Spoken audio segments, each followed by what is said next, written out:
welcome back to the 2025 Girls Basketball Championships. This is the 50th anniversary. We're here live at the University of Dayton Arena. We've been here all day. We got 2 to go. 4 championships were awarded, or going to be awarded today. We had 3 yesterday. Please be sure to stay tuned to everything with OHSAA at OSHAA.tv and listen in on OHSAA Radio Network at OHSAA.org. I am Candace Allen from Girls Only Sports, here with the Encyclopedia of Ohio Girls Basketball, Angie Sater from Prep Girls Hoops. We're going to run through all of the championships that have been awarded so far. So we're going to We're going to get it done. So the first championship yesterday in Division III, Purcell Marion won their 4th straight state championship, defeating Avon Lake 72-44. 3-time Miss Ohio Basketball, Dee Alexander. Just a quick word on what her legacy is here in Ohio. I mean, when your name is being mentioned with LeBron James and is it Kirsten Bell, who's with the Vegas Aces? Yep. That tells you something. I mean, it's just a whole other atmosphere where she is, and just kudos to her and the hard work that she's put into it. But she's a unselfish player too. Like, just the chemistry that she has with the whole team was fun to watch. Yes. Over the course of the last 4 years. Yeah, so 4 years we got to see them play again. Ran off 4 straight state championships. And then in our Division IV final, we had Bellevue defeating Kettering Alter 40-29. In our Division II championship yesterday, we had Cincinnati Winton Woods in an undefeated season, defeating Anthony Wayne 70-55. Now, Dee is from Cincinnati. Strawberry is from Cincinnati. 28 points as a freshman in a state final. A little bit about what you like to call them, diaper dandies.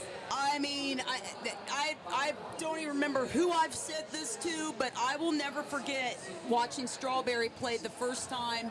I think she may have been in the 6th grade. And I was just like, I remember looking at a complete stranger and just being like, I need to know her name.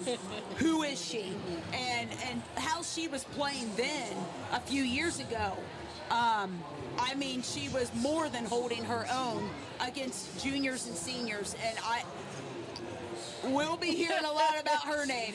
And if she doesn't have more offers after yesterday's performance, then something's wrong. Strawberry Blakopsy, 28 points as a freshman in a state final. Once again, Winton Woods undefeated. So Cincinnati goes 2 for 2. We're not done with Cincinnati teams in the state championships. Early this morning, we had our Division V state championship. Portsmouth versus Norwayne. Portsmouth defeated them 53-38. Sienna Allen, that's another one, already getting D3 offers, but missed one shot the entire game, was in control, smooth. What can she do in her senior year to put the basketball world at notice? Oh, well, I mean, she's for sure getting noticed, and but this, again, another stunning performance by Allen, and she's a next level player. I mentioned earlier today, she truly dances with the basketball. I mean, she just has a way of just in control, finesse, and just beautiful court vision. And again, another player that just has great chemistry with the whole team. It was awesome to see all of the players just truly embrace their coach. Yeah. And that says a lot. You can tell they love each other. For sure, and they got here last year, lost to Fairland in the semifinals, been on a mission the entire year. Only one loss to a Division I Cincinnati Mount Notre Dame team. On a mission. Coach Hughes, the Xavier UConn standout, gets her first championship. Her dad is an assistant coach on the bench. What a story for that community. Moving on along to Division VI, Rootstown versus Columbus Grove. That game just finished up. Columbus Grove takes their championship 65-46 versus Rootstown. What can you tell me about that team? Wow, Columbus Grove has got They got a lot of shooters. I mean, they were all doing a lot. And they started the game on like a 20-2 run. Yes. And, and I know before the game we were talking some about Lauren and her shooting ability and averaging 23, 24 a game. But she had a great game. But I'll tell you, shout out to Nicole Nesby, number 23. I lost track. She had to have had at least 17 or 18 rebounds. Yep. And she had a double-double. She had a double-double. And she smiled after every shot. And that was just one of those moments where, I just wanted to, not be me for a second and jump out on the court and just give her a huge high five and hug because she was enjoying the moment. Right. And I really liked her game. She's a center, 6-foot junior, and yeah, she'll be back. A tremendous performance. They captured the Division 6 state championship, and coming up next, we will have the Division 7 rematch from last year's Division 4 title game. Waterford 26-1 versus that powerhouse Fort Loramie 25-3. That will tip off at 5:15. And then our late game in Division 1, the Pickerington Central Lady Tigers, who always makes a claim of somehow figuring out their way down here to the championship game, 24-3 versus Cincinnati Princeton 26-1. Trying to go 3 for 3 for Cincinnati teams. That game will tip off at 8:30. We're going to take a quick break, and once we come back, we're going to run through Waterford versus Fort Loramie.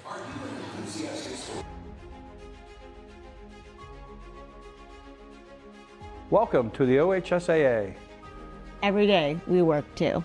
Take the regulations on these pages and to apply them to real-life situations. To serve our member schools. And our officials. And to run the best state tournaments in the country. It's our mission to serve our member schools and enrich interscholastic opportunities for students.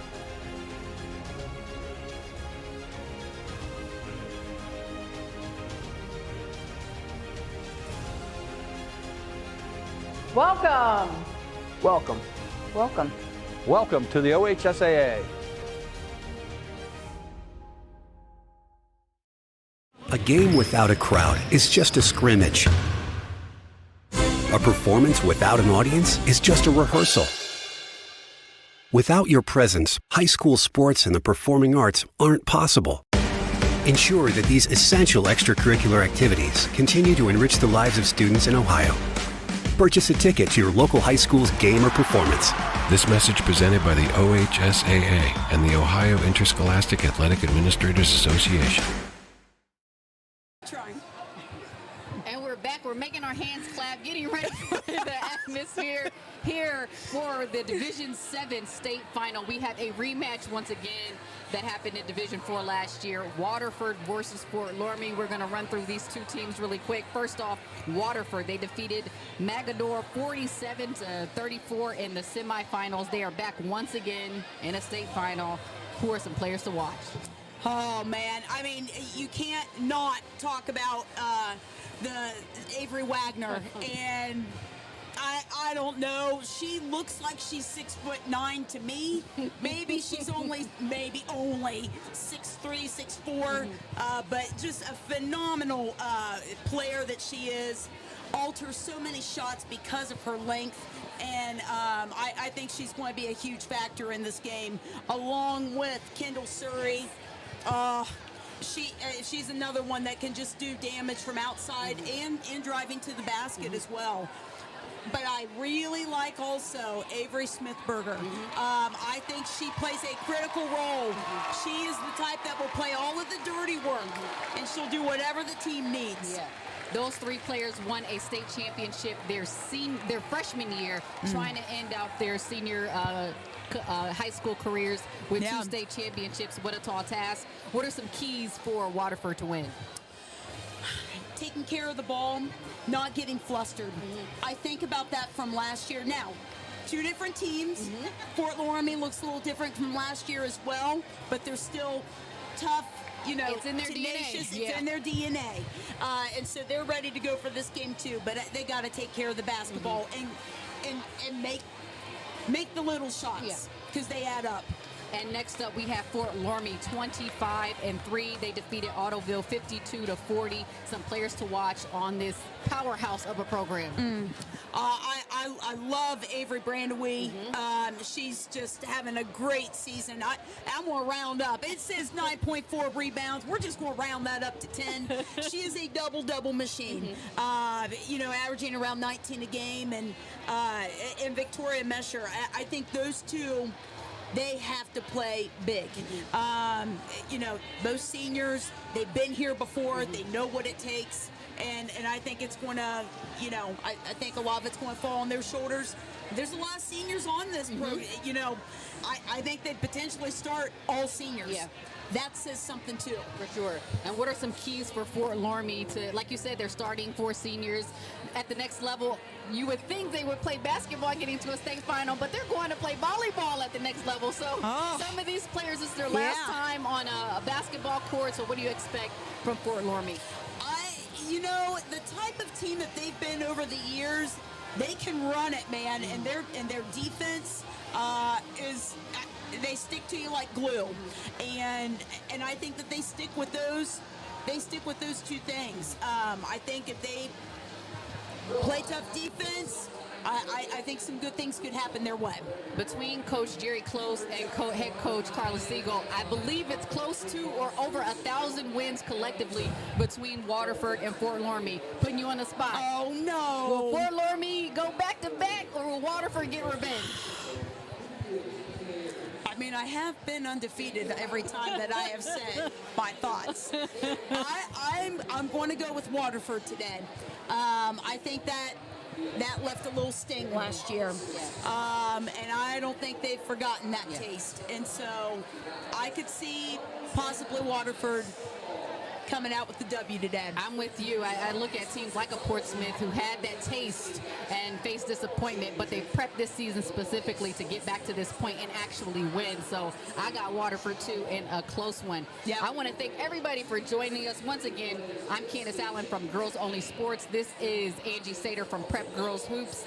Be sure to come back 7:45. That will be the pre-show for the Division I final, Pickerington Central versus Cincinnati Princeton. Once again, watch everything as it relates to the girls basketball state championships on OHSAA.tv and listen in on OHSAA Radio Network at OHSAA.org. We're going to say that a lot today. A lot. And let's send it down to Press Row for the start of our Ohio Radio Network pregame show. Thank you for joining us. Sportsmanship. Sportsmanship. Sportsmanship is all of our responsibility. Sportsmanship is more than a pregame announcement. Sportsmanship is more than just shaking hands at the end of a game. It takes all of us. We need everyone in the stands to show respect. Respect the athletes. Respect the coaches. And please respect the officials. It takes all of us. We want this to be an event that we are all proud of. Respect the game. Respect the game. Respect the game. Respect the game.